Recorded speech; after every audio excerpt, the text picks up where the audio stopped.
आम्ही सुद्धा आता आम्ही 44-45 घरात आम्ही सुद्धा लादीवर बसूनच मराठी शाळेतून प्राथमिक शिक्षण घेतलेलं आहे आणि आज ह्या मोठ्या पदावर आम्ही सगळं कंपनीत आहोत सगळे.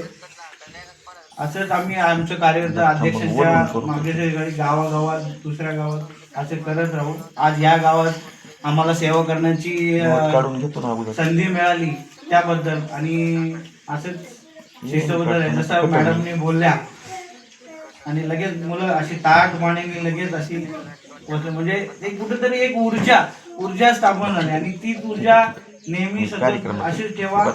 शिक्षकांचा आदर करा, गावातील पालक वर्ग आहेत त्यांचं, कारण आता शहरात बघायला गेलात शहरात शिक्षक आणि विद्यार्थी हा रिस्पेक्ट किंवा आदर असा राहिला नाही, फक्त तो तर मी जाणार येणार असं राहिले. पण इथं आल्यानंतर आता इथं मॅडम सर वगैरे पण आमच्या वेळी बाई होते, बाई आणि मासा असं होतं.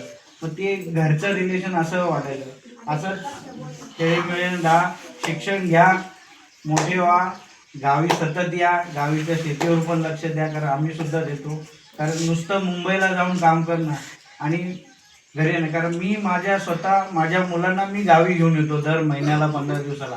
कारण गाव हे समजलंच पाहिजे, भावकी ही समजलीच पाहिजे सगळं, कारण त्याच्याशिवाय माणूस मोठा होत नाही. भावकीशिवाय किंवा गावाला अनुसरून ज्या कमानीतून आपण एंट्री मारतो गावात, ती अभिमानाने मारता झाली पाहिजे कितीही मोठं झालं तरी. तसं शिक्षण घेऊन मोठे व्हा आणि सतत गावात येण्याचा प्रयत्न आणि मोठं होण्याचा प्रयत्न करा. हेच माझे तुम्हाला शुभेच्छा आणि